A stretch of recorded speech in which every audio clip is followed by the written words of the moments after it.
right, it's another first for me. A couple of weeks ago, in the midst of that heat wave we were having, you decided to head to the shoreline in search of some clams. Yes, I actually went clamming, something I really don't know too much about. Take a look. If you look way in the distance there, that's me with my new friends Bruce and Al. And a little closer to the shoreline here in Guilford, more new friends, Vincent and Tom. We spent the day clamming together, and what a great day it was. Our clamming adventure starts here at Captain Morgan's, where I get my clamming license and learn a little bit about the sport of clamming from Captain Morgan himself. This is a world I do not know about. I don't know anything about this. This is a mystery to me. Tell me a little bit about where we are and what we're going to be doing today. Well, right now you're at Captain Morgan's Bait and Tackle in Madison, Connecticut. You're going to go out and you're going to have a good time.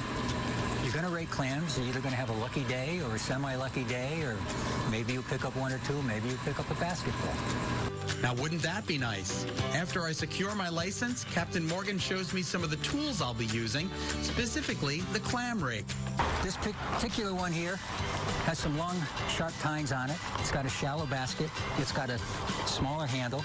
And a lot of folks like to just go out and be quick, especially if they're living by the shoreline. But you notice the length of the tines? That's important, because when it comes to raking, you really don't want to bury it and then start moving earth.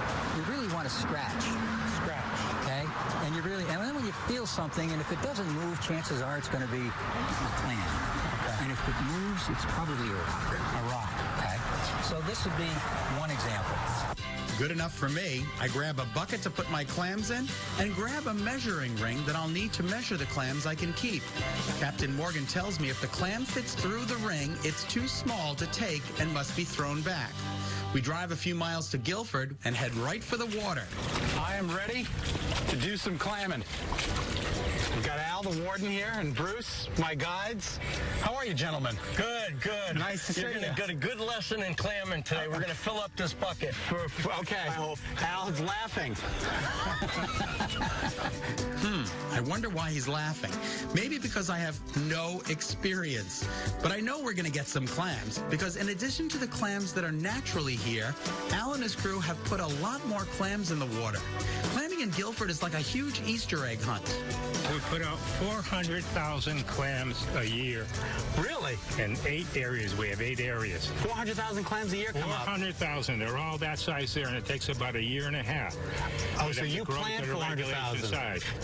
So what happens is, what you're going to pick up today is probably a year and a half to 2 years old. Okay, perfect. Okay, and then plus we do seeding during the season, like this month and the end of into next month in August. What we do is we put probably 15, 20 more bags out here, so I call it an Easter egg hunt, you know. We put them out here regulation size, and then they go in the mud, and then you come down and try to find them. Trying to find them. I'm excited and ready to cast my rake, but there is technique involved, and I get some advice from the pros on how to clam. You gotta turn it over, and you got to scrape it till you feel like you hit a rock. And then when you do, you go back over behind it, and then dig down, and then roll it around and bring it up. I got nothing. Try after try, I'm coming up short. So, Al, let me ask you a question. Is it as aggravating to watch me catch nothing as it is for me to get nothing? You gotta learn. It takes time.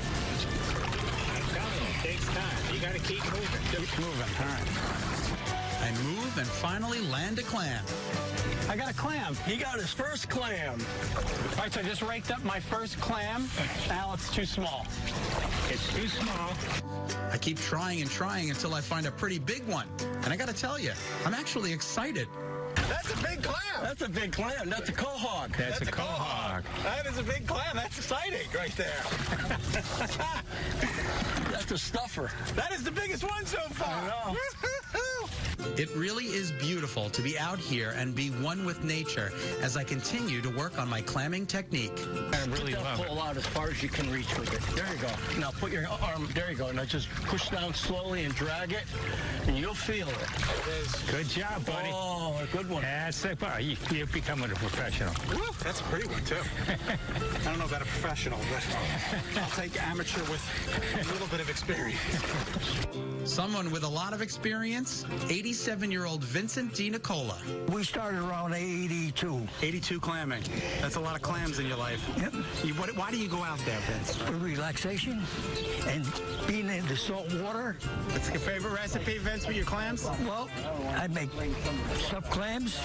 I make white spaghetti sauce and clams. I make red sauce and clams. And I barbecue clams. You do it every which way. Every way you could think about. His friend Tom Puffer started clamming with his dad as a little boy back in 1954. I eat them, and then I give most of them away, to be honest with you. My wife has a seafood allergy, so that doesn't work out too well. So I keep a few, and then I give the rest away to our neighbors and friends, and everybody's willing to take their clams, believe it or not. Oh, that's awesome. Yeah, they're ready to jump right in. Bruce and Al, this has been quite a day. You're all done? We're wrapped up, man. I didn't quite fill my bucket. We need another 4 hours for that. But this has been a pretty good day, and that's for me. That's a pretty good catch. I live alone. All right, as long as you had fun, that's Thank you, what's most Al. important. Nice to meet you. It's a pleasure. Keep clamming. Keep clamming. Okay, Scott. Bruce, nice to meet you. All right. The nicest guys, and we really did have a great day. If you would like to learn more about clamming, maybe you want to cast your rake, check out Captain Morgan's in Madison. The address is 21 Boston Post Road. He's such a great guy and so filled with knowledge. Happy clamming, everybody. That's all I have to say. It was a lot of fun.